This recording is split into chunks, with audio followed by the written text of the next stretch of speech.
presentasi Bapak Ibu bisa menilai DPL yang komunitas. Lanjut Pak. Enaknya Pak aja nilainya Pak. Yang kedua desain.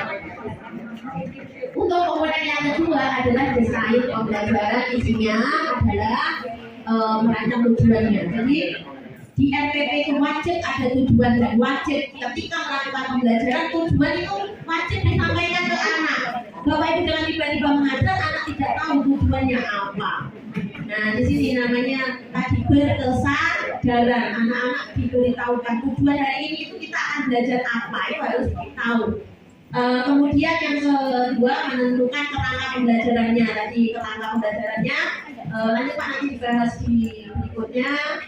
Menentukan tujuan. Nah, kalau kemarin sebelum kurikulum Merdeka, Bapak Ibu kalau menyusun tujuan pembelajaran ada ketentuan harus ABCD, gitu. Apa ABCD? Kemudian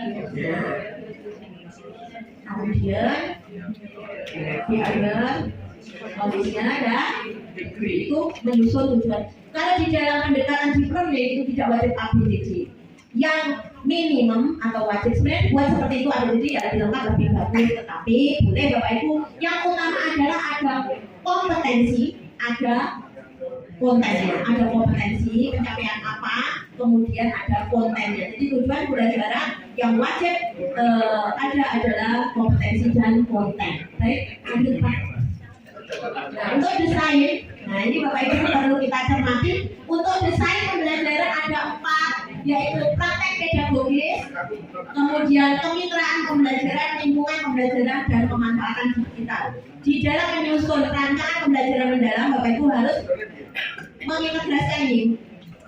Praktek pedagogis itu yang bagaimana? Praktek pedagogis ya, itu adalah tentang metode model pembelajaran. Jadi model pembelajaran yang akan Bapak Ibu terapkan itu apa, metodenya apa, mungkin media juga. Kemudian yang kedua kemitraan pembelajaran. Ini tidak wajib ada di dalam RPM, opsional. Opsional itu tidak wajib ada. Kemitraan tidak wajib ada. Sebenarnya sudah bermitra, guru dan murid dan guru itu sudah bermitra. Tetapi jika di dalam RPM tidak dituangkan, itu dibolehkan tergantung materinya. Kalau memang materi tidak harus bermitra, apakah dipaksakan bermitra?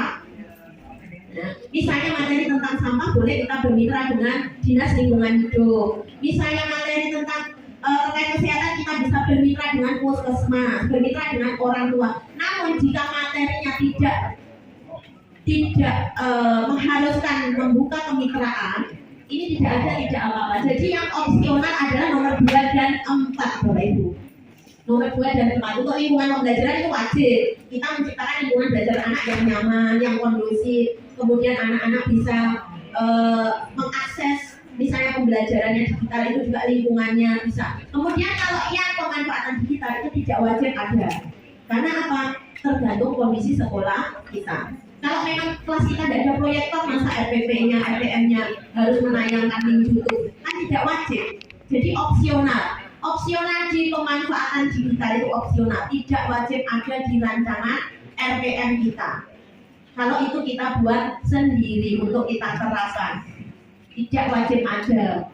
Kalau kita di sekolah tidak ada jaringan internet, masa ya harus dipaksakan untuk digital? Ya tidak bisa. Tetapi karena kita dituntut untuk pembelajaran digital, apalagi kita sudah ada pendampingan dari UBI, nah ada pendampingan sesuai kegiatan kita hari ini berbasis gamifikasi.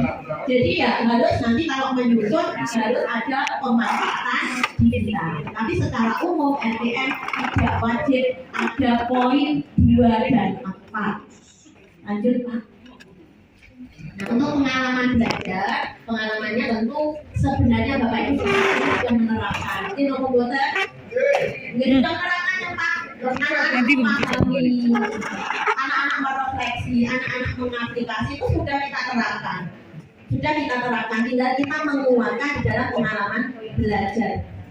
Tetapi ada miskonsepsi lagi. Saya hanya membahas miskonsepsi yang terjadi. Merefleksi di dalam pengalaman belajar masih banyak yang salah konsep refleksi yang dilakukan bersamaan ketika selesai belajar itu bukan merefleksi. Itu refleksi pembelajaran. Anak-anak senang dengan ini, itu refleksi pembelajaran, bukan merefleksikan sesuai pengalaman belajar. Kalau pengalaman belajar, refleksinya yang bagaimana? Ya, refleksinya anak-anak belajar tentang apa, kemudian untuk apa, yang bisa dilakukan apa. Setelah belajar, anak-anak akan akan melakukan apa, itu refleksinya, pengalaman belajarnya, bukan refleksi pembelajaran di akhir pembelajaran. Baik, lanjut Pak, Bu. Pembelajaran PR juga lincah. Nah, itu refleksi. Kemudian inti dari deep learning, intinya sebenarnya ya sama dengan yang kemarin Bapak Ibu, adalah kuncinya memuliakan anak. Kuncinya kita memuliakan anak. Kita mengajar anak dengan hati, olah pikir, olah rasa, olah hati, dan olah raga. Itu kuncinya, memuliakan anak. Jadi sama-sama memuliakan dengan anak-anak, dengan temannya juga. Nah, itu penguatan di dalam deep learning.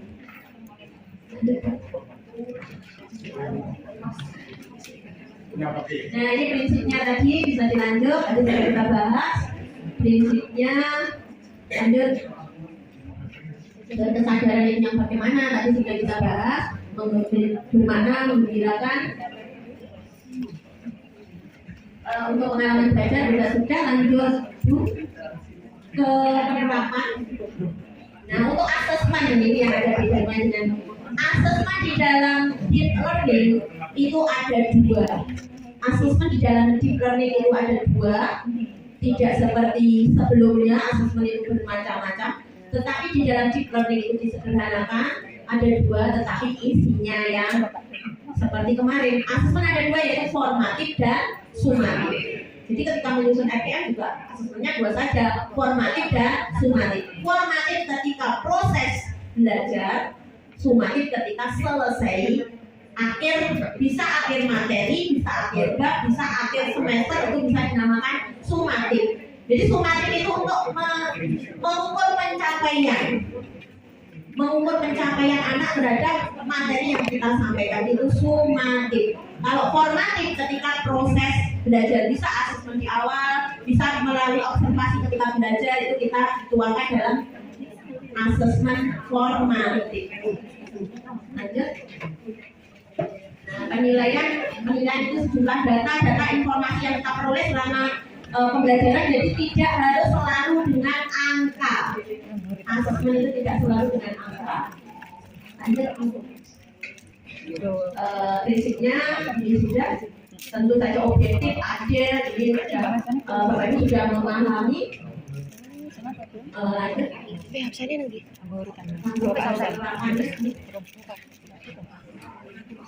Nah, ini intinya materi yang saya sampaikan adalah menyusun rancangan pembelajaran mendalam. Menyusun sehingga nanti ketika Bapak Ibu ada pendampingan dari Bu Yedi kaitannya dengan, kemudian yang praktek pedagogi itu adalah metode-metode yang ingin Bapak Ibu terapkan kepada siswa. Model pembelajarannya apa, metodenya bagaimana? Metodenya berbasis game itu masuk ke metode, boleh dituangkan di situ. Kemudian lingkungannya tentu saja sudah tercipta lingkungan yang nyaman di kelas. Untuk opsional pemanfaatan digital, karena terkait dengan kegiatan yang difasilitasi oleh UBI, Bapak Ibu berarti bukan opsional, wajib dituangkan, wajib dilampirkan, dicantumkan pemanfaatan digital. Kemudian komponen inti atau minimum yang ketiga adalah Rizky lanjut tentang pengalaman belajar, kita ringkas saja.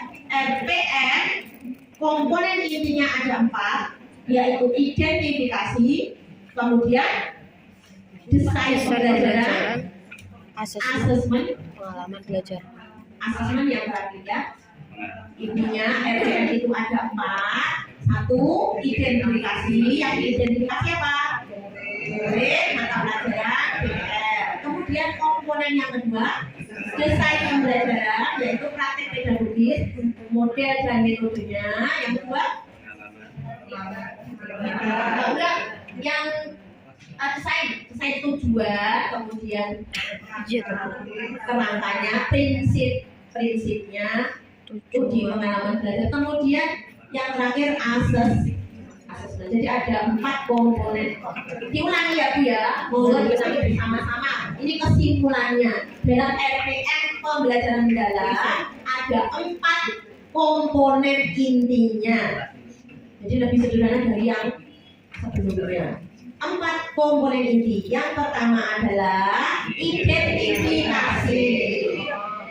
Isinya identifikasi itu mengidentifikasi murid, mata pelajaran, dan DPR. Komponen yang kedua adalah desain pembelajaran. Isinya praktek pedagogis, itu adalah metode dan model. Yang kedua, kemitraan itu opsional, tidak harus ada, tergantung materinya, tidak harus bermitra. Yang ketiga, lingkungan pembelajaran, yaitu menciptakan kelas, suasana kelas yang kondusif dan lain-lain. Yang keempat, pemanfaatan digital. Pemanfaatan digital juga opsional, tergantung kondisi sekolah kita. Jangan demi gengsi benua RPP-nya dipenuhi dengan link YouTube dengan pemanfaatan, padahal di kelas tidak ada proyektor, itu memaksakan diri. Jadi opsional. Kemudian yang ketiga adalah pengalaman belajar.